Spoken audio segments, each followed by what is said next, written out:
Bagaimana ketika dengan pilpres? Dengan mohon maaf, semua calon sama-sama menuduh dan punya bukti video kecurangan-kecurangan itu. Tergantung di mana basisnya. Mohon maaf, Ampura, salah satu yang kan asli Madura, salah satu yang sulit ikut aturan itu di Madura, Pak. Kalau pemilihan, Pak, mau pilkada ataupun pilpres, kepala desa dan lain sebagainya, tergantung di mana basisnya. Gitu. Oh, misalnya kabupaten ini di Madura, ini lebih condong ke pilihan ini, maka apa? Petugasnya ini akan mengarahkan ke sana. Oh, misalnya kabupaten ini lebih condong ke ini, maka petugasnya pun juga berperan untuk melakukan itu. Nah, ini cuma salah satu contoh saja, gitu, bahwa semua sama-sama memiliki kecurangan tadi. Inilah kalau kita nge-share, Pak, sementara kita tidak tahu sendiri. Kita niki kadang mohon maaf korban framing, Pak, di media.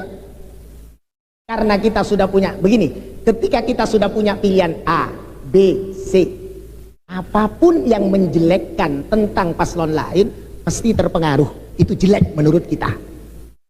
Dan sulit untuk dijelaskan, ini faktanya. Begitu juga sebaliknya, ketika kita dijelaskan tentang kebaikan paslon lain, ini tidak nerima. Ini gitu. Lah, disinilah kalau urusan pilpres kita tidak usah ikut nge-share. Itu menurut yang tidak usah ikut membantu share, apalagi kita bukan orang yang betul-betul tahu nih. Ada mekanismenya, ada ini. Contoh penggelembungan suara saat ini. Ternyata banyak video-video yang penggelembungan suaranya ke ini, yang penggelembungan suaranya ke ini, yang penggelembungan suaranya ke sini. KPU sudah mengatakan bahwa apa namanya, semua ini si rekap misalnya, ini hanya alat bantu saja. Bukan ini yang jadi acuan dalam undang-undang, tapi yang secara manual.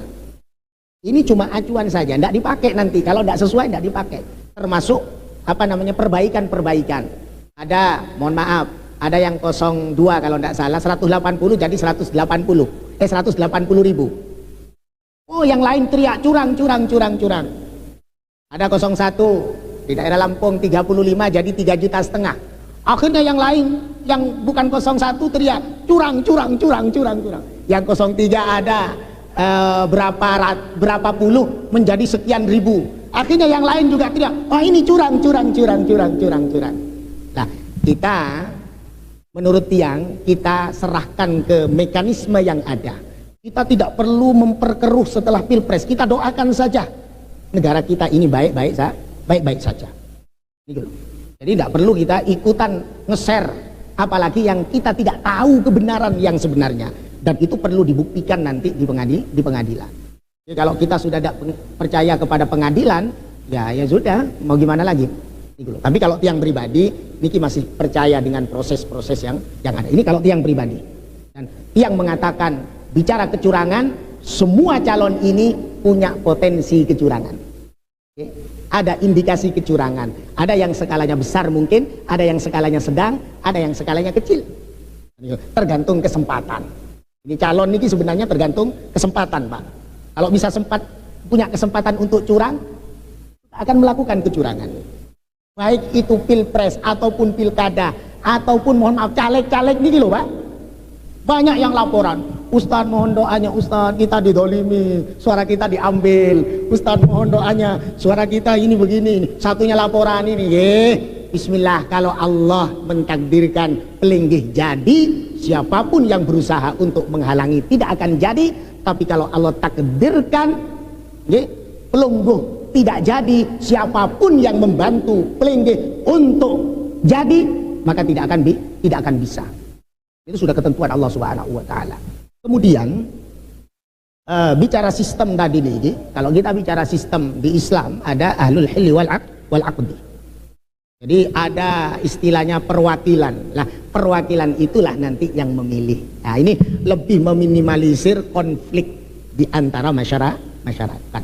Tapi kita sudah memilih sistem demokrasi ini, ya sudah. Ini loh.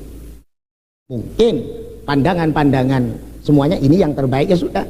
Kita tidak mungkin bisa merubah karena itu undang-undang. Kita masih ada tinggal di Indonesia. Tidak mungkin bisa. Ada sistem di Arab Saudi malah sistem kerajaan turun temurun. turun temurun. Jadi intinya sistem apapun sebenarnya, yang penting acuan kita niki ketika memilih itu pandangannya adalah tentang kebaikannya. Oh, saya pilih kosong ini misalnya karena dia begini, baik begini. Saya pilih kosong ini misalnya karena ini begini, luar biasa. Saya pilih yang kosong ini karena ini, oh hebat, ikhlas, ini misalnya.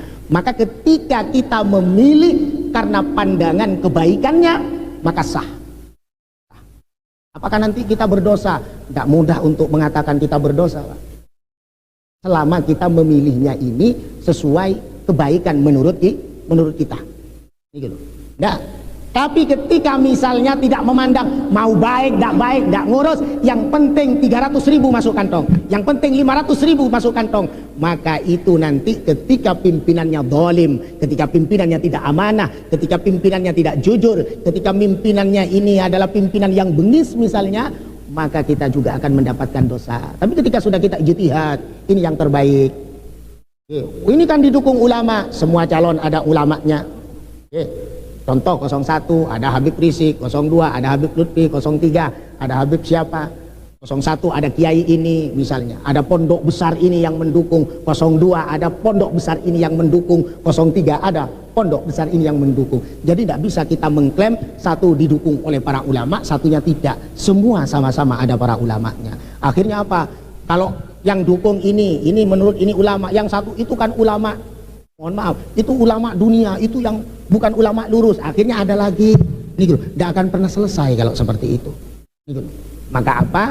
Ya, syukur kepada Allah bagi kita yang menentukan pilihan karena kebaikan yang dilakukan oleh calon itu menurut pandangan kita dari hasil penelusuran kita. Yang kemarin Pak ketika memilih, khawatir walaupun tiang tahu pilihan tiang sama dengan pilihan guru tiang pamit sama guru. Yai, kulo sebelum kulo milih ke TPS, khawatir ikhtiar kulo salah, khawatir pilihan saya salah, sebelum saya mencoblos mohon arahannya. Kata Kiai yang bilang, saya rencananya mau pilih ini, jika memang kurang tepat mohon arahannya. Kata Kiai, sudah dilihat apa faktornya engkau memilih atas kebaikan atau tidak? Insya Allah sampun Yai, dari dulu sudah kita amati mana yang terbaik, ini menurut kulo. Sudah, bismillah. Jadi Kiai tidak, padahal tiang tahu, pernah dengar kalau Kiai sama pilihannya dengan tiang. Iya, Kiai tidak mengatakan, oh iya bagus, pilih dia memang enggak. Kiai tetap mengarahkan apakah sudah sesuai, apakah sudah dipertimbangkan, apakah sudah lihat rekamnya, apakah pertimbangannya ini tentang kebaikan. Kalau sudah itu dilakukan, silakan pilih, bismillah. Itu pesan Kiai. Hingga tiang akhirnya ya tidak ragu, bismillahirrahmanirrahim, mudah-mudahan tidak salah, mudah-mudahan tidak salah pilihannya. Jadi sekali lagi, jangan kita terlena dengan Pilpres ini terus menerus, yang ujung-ujungnya nanti menimbulkan perpecahan antara masyarakat, antara satu dengan yang lainnya. Bahkan sekarang ada ajakan sampai perang, Pak. Ampura ada di tempat tiang nih di Madura nih. Kalau nanti ketahuan curang, maka kita ambil celurit kita tebas. Tidak seperti itu, Pak. Dukung silakan mendukung, tapi tidak seperti itu. Cara tidak seperti itu. Gitu. Jadi harus kita sikapi dengan yang terpenting adalah persatuan, Pak. Ributnya kita di media sosial ini yang diharapkan oleh musuh-musuh Indonesia. Jadi kita sebenarnya tidak punya budaya saling bermusuhan. Telah menjalankan demokrasi, reformasi beberapa puluh tahun ini, 20 tahun ini, maka harus kita berperan menjaga kondusivitas, menjaga kekompakan, menjaga persatuan. Itu yang pertama. Bukan ambura, bukan nge-share tentang ini yang nantinya akan tetap menimbulkan pro dan kontra, debat dan lain sebagainya. Hindari itu, ya. Lebih baik kita mengeser hal-hal yang lebih bermanfaat untuk kita semuanya. Ampura, ampura, ampura.